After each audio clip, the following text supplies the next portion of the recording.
people think the Bible is about faith and morality, but what if I told you that the Bible has one of the best financial playbooks ever written?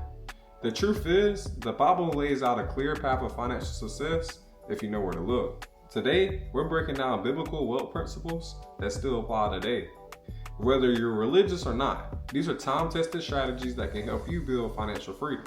Let's get into it. The first scripture I'm going to read is Deuteronomy chapter 8, verses 18. But remember the Lord your God, for it is He who gives you the ability to produce wealth. What's the key takeaway from this? Many people think being rich is evil, but the Bible never condemns wealth. It condemns the love over money over righteousness. The wealthiest biblical figures, Abraham, Solomon, and Job, were all blessed financially because they used wealth wisely. They knew that wealth was a tool for impact, not just for personal gain. Think about it. If money was evil, why was Solomon one of the richest kings in history, but still called wise? The issue isn't money, it's what you do with it. Look at billionaires like Warren Buffett. He lives humbly and donates billions to charity. The problem isn't being rich. The problem is making your money your God. Change your mindset. Stop feeling guilty for wanting wealth. Ask yourself, what would I do with money when I have it? Will I use it to bless others? Okay, scripture number 2. Proverbs chapter 22, verses 7.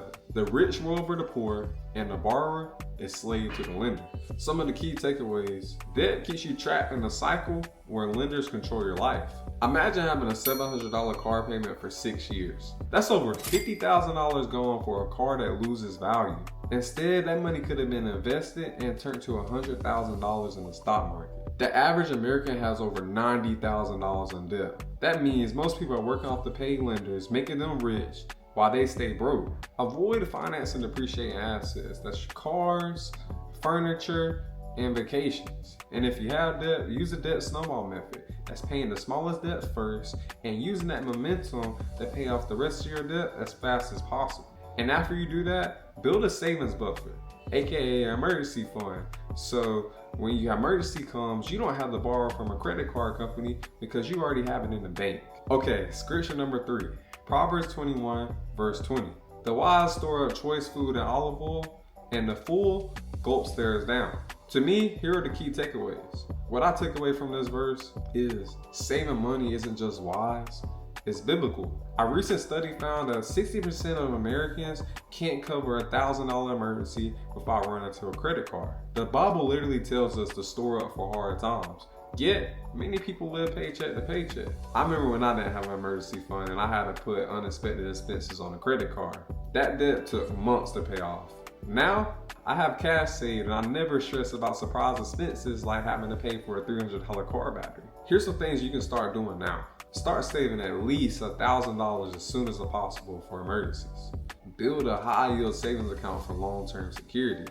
And yes, I know this is hard, but live on less than what you make. Set aside 15 to 20% of your income on investments and savings. Okay, scripture number 4, Ecclesiastes 11, verses 2. Invest in 7 ventures, yes in 8. You do not know what disasters may come upon the land. What can we take away from that? The Bible literally advises diversification. If all your money is in one place, you risk losing everything. In today's world, job security is fading. One stream of income simply just isn't enough for you. Let's say you rely only on your 9 to 5. What happens if you get laid off? If you don't have another income source, you're in trouble. But if you have a side hustle, investments, or rental income, you will stay financially safe. Most millionaires have 7 streams of income.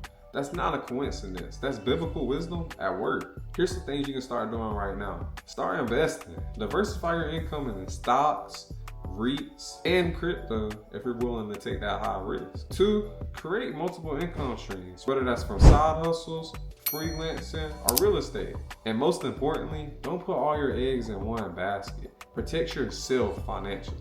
The Bible's financial principles are timeless. Debt freedom, saving, investing, and giving are all keys to building real wealth. What's one financial principle you live by? Drop it in the comments. And if you like this video, make sure to hit the like button and subscribe for more wealth building content. As always, I'm gonna catch you in the next one.